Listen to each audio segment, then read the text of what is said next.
เปิดสร้างพ่อตาแสบครับก็เลยอีกแล้วเหมือนเดิม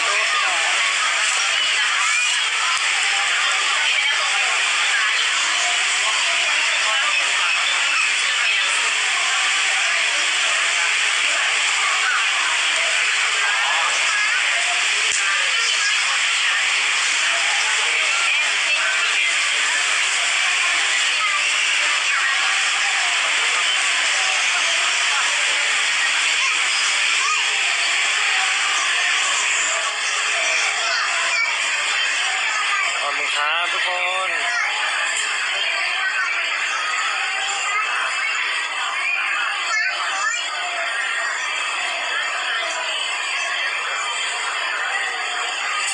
ฝนตก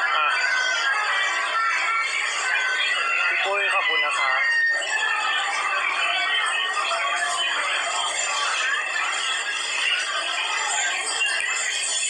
ฝนตก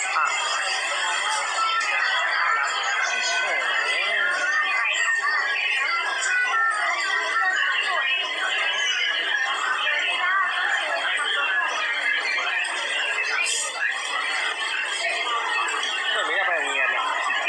อารมณ์นี้เลย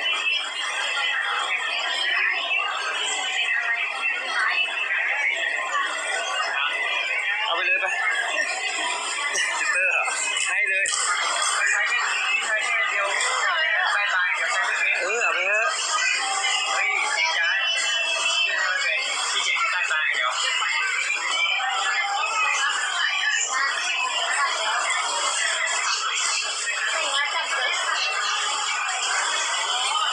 บนรถเรามีป่ะวะน้ำ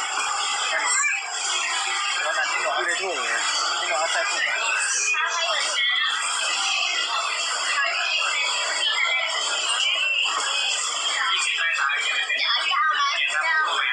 เอาอะไรไม่เอา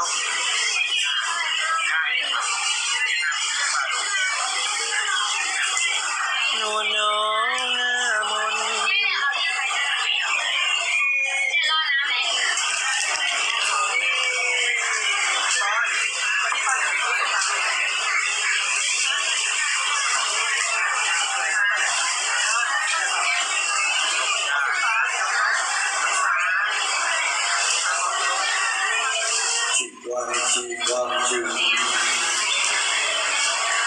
การแสดงน้ำพิธีน้ำกาแฟที่เด่นที่เคารพนะครับสำหรับครอบครัวนี้ก็กราบขอบพระคุณนะครับท่านผู้ชมทุกท่านนะครับที่ซื้อบัตรซื้อตั๋วนะครับเข้ามาชมงานการแสดงของพระเอกจังหวัดราชบุรีนะครับพระเอกลูกฟ้าและกฤษณาบางอยู่นี้นะครับอากาศจะไม่เป็นใจเท่าไหร่นะครับก็